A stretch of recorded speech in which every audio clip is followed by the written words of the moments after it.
Now, if you're not a cook, this is the way to cook, which is a slow cooker. I'm going to show you what I do. Plug it in.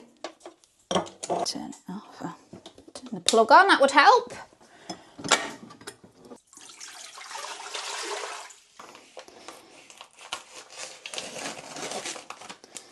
Okay, so these are the pork loin steak things, if I can get them out. As you can see, they've got quite a bit of fat on there, so I'm going to cut that off, because I don't want that in my gravy. Thank you very much. So I'm going to keep some on, because it does add to the flavour.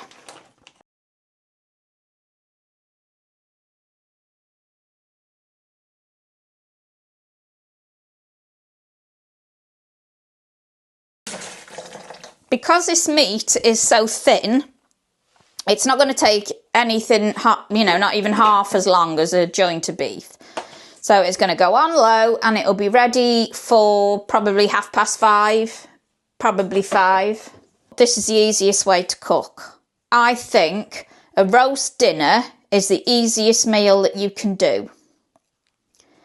Okay, so I say roast, but if you slow cook the meat, you can't go wrong. So you can do beef, you can do pork loins like this. Nobody will know that you haven't actually roasted it. It'll be delicious because it'll fall apart.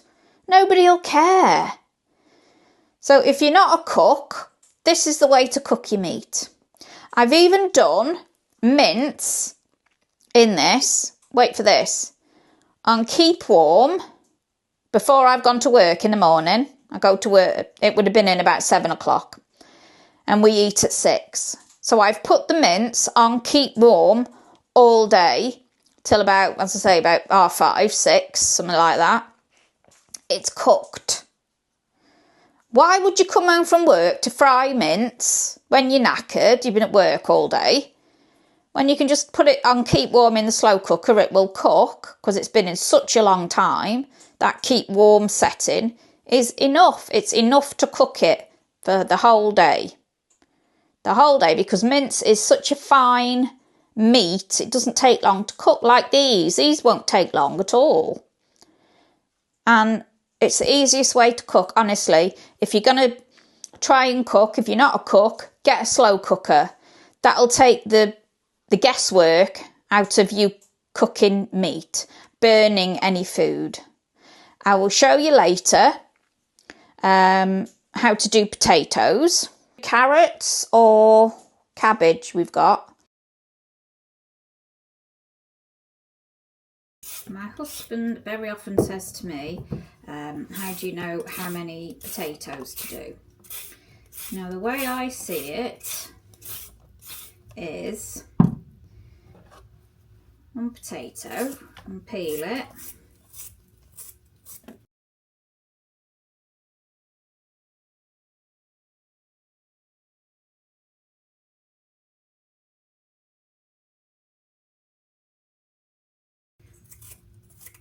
See, these potatoes are going a bit old, so that's fine. You just cut them off. Right, so how do you judge how many you need?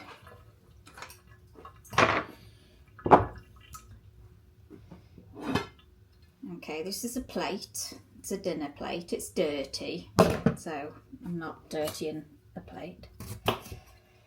So we've got a potato, put it on a plate. Is that going to be enough for one person? No, it's not.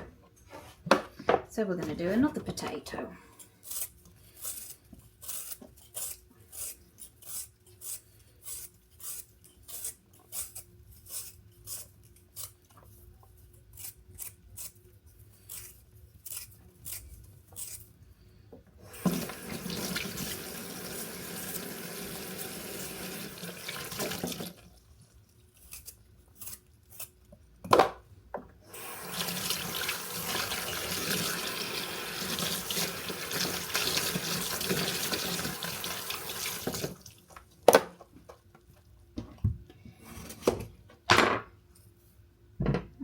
So is that going to be enough for one person? Yeah, probably. So if there's 4 of you, that's the way to judge it.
Personally, I cut my carrots into batons.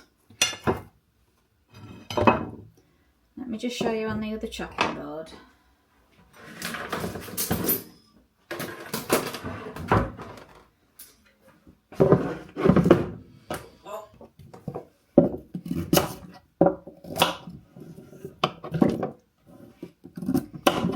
Right, this is a baton.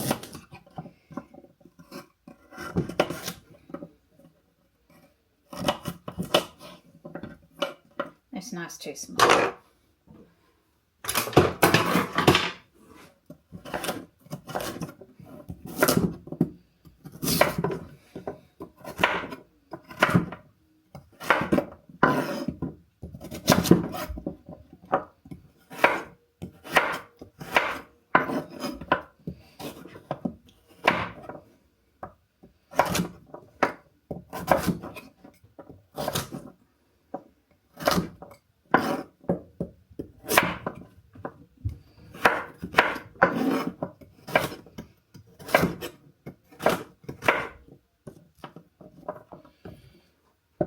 Okay, get your plate.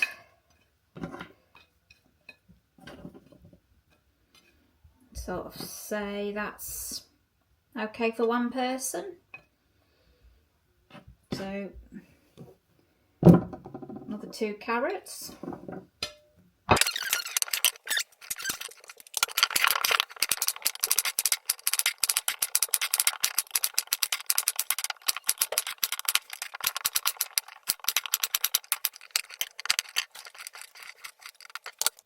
Well, this potato has been in water overnight. It looks nice and fresh. And the carrot, and they both look nice and fresh. And these 2 haven't been in water. Now you can see how the potato started to go black on the edges. And the carrot, wow, it looks dry and horrible, doesn't it? So that is why I just put those 2 side by side so you can see how one looks really good and fresh and vibrant and the other's dry as anything. Same with the potato. The difference. So you should always have them covered with water. But I will add that you can make prepare potatoes, so you can peel them and put them in a pan of cold water and keep them for at least 2 days like that, as long as they're covered in water. You may need to change the water after a day, otherwise it goes a bit starchy. But you can do the same with carrots. You can do both of them that way, and it's a good way to save time if you're working or you're at school. You can do it perhaps over the weekend for the next couple of days. So it is worth doing, worth getting your prep. But yeah, that's an example of what can happen overnight without water on your veg. I had a comment on one of my videos by somebody who was very angry, telling me I wasn't going into detail on how to use the pressure cooker I wasn't explaining how to use the pressure cooker, so I'm going to explain it now again, even though I've already done a video on this 2 years ago, which is fine. But I'm going to do that again because I had an angry comment about it. So I'm going to go ahead and do that, okay? This is the pressure cooker. Inside, you can see at the back, hopefully, minimum there, where my finger is, maximum there. This is my cooker hob. I'm going to turn it on. My hob goes up to 19, so all my rings go to 19. So I'm going to turn it on initially to 19. Because it is an induction hob, you have to have something on top of the hob for it to work at all. So I'm going to wait to turn it on. So that's my pressure cooker. So I'm going to put a little bit of salt in there.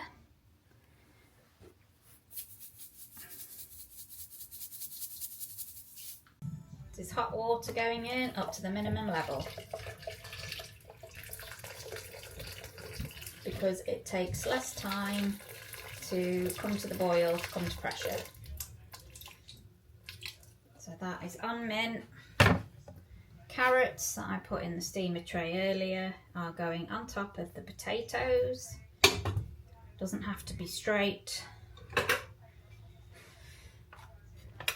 The lid, that needs to be in an upright position, and it needs to be on the circle, not on the vent.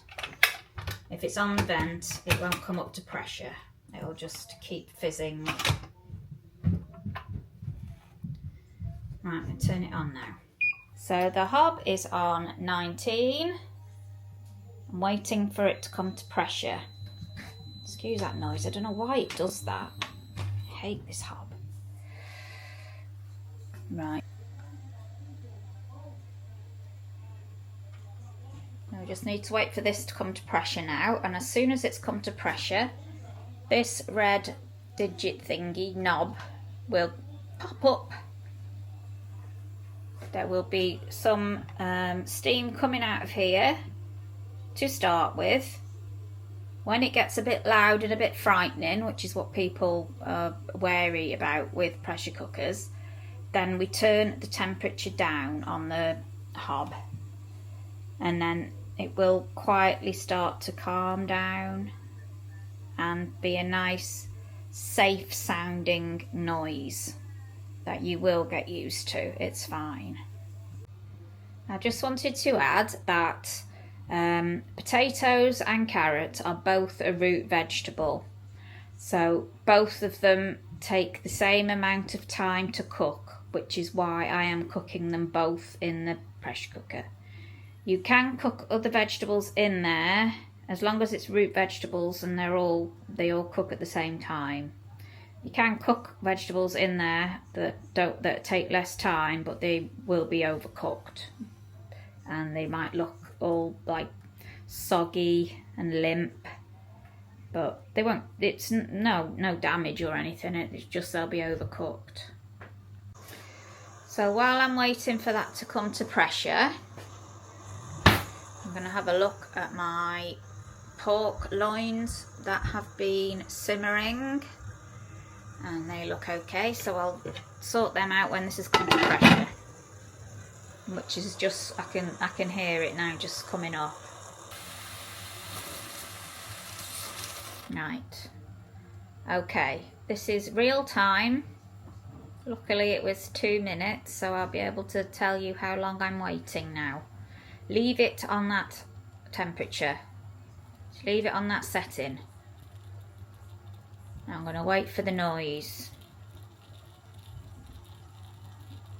because this is why people are afraid. They think it's going to explode, but it's not. It just takes some getting used to. That's been on 30 seconds now, on full pressure, on full temperature.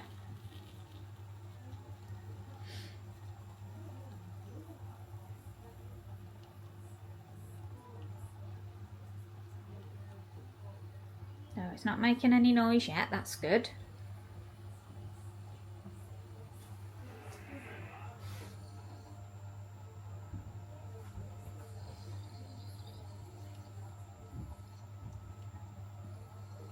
I'm going to start timing it as well because I don't want it to overcook.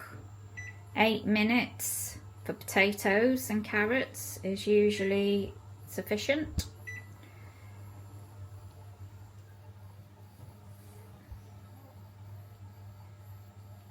And I still haven't turned it down and it's not getting excited yet.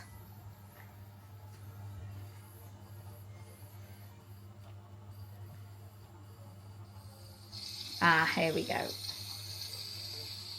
So when that noise happens, it means there's too much pressure built up inside and it's releasing it at the back, which is making the noise. So all we need to do is turn it down. So my hob is on 19, I'm going to turn it to 10.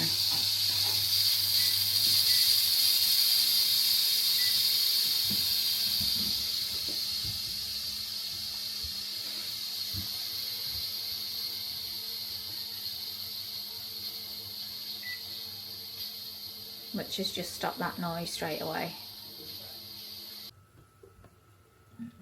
Okay, now the slow cooker.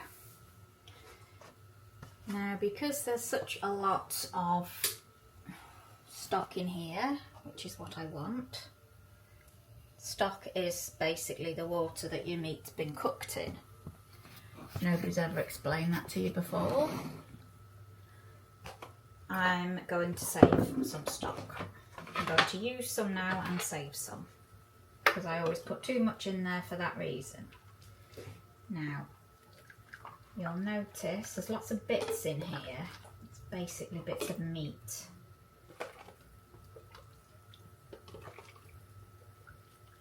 Which is what we want for the flavour in the gravy. Just make lovely gravy pork. Pork and beef, the best ones.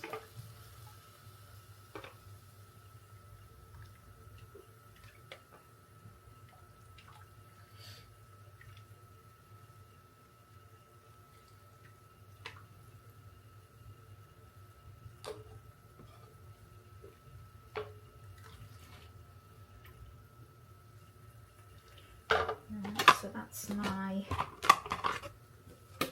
stock for the freezer. Okay, make me own for today now.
you see those little bits of meat floating around in there?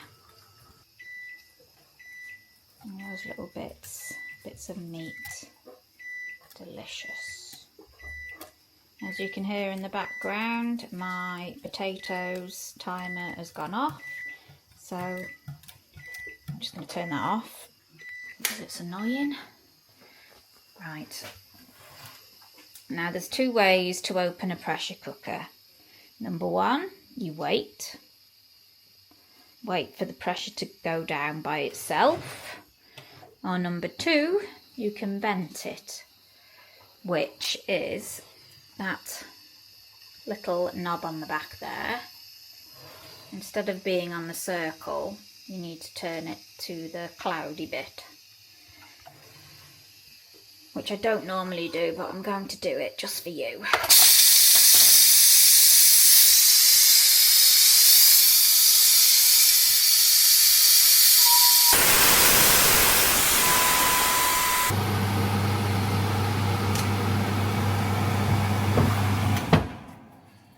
So you can see there the pressure has dropped, so it's safe to open now. And this pressure cooker is just a one hand, that's all you need. So there's the carrots on the top. I'm just gonna, yeah, they're fine. I just stick my nail in. You can use a fork or whatever you want. I'm going to drain the potatoes and mash them.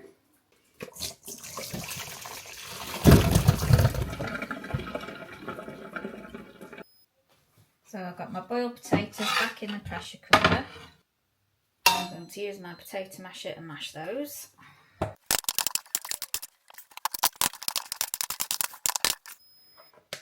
put a little bit of butter in, or marge, whatever.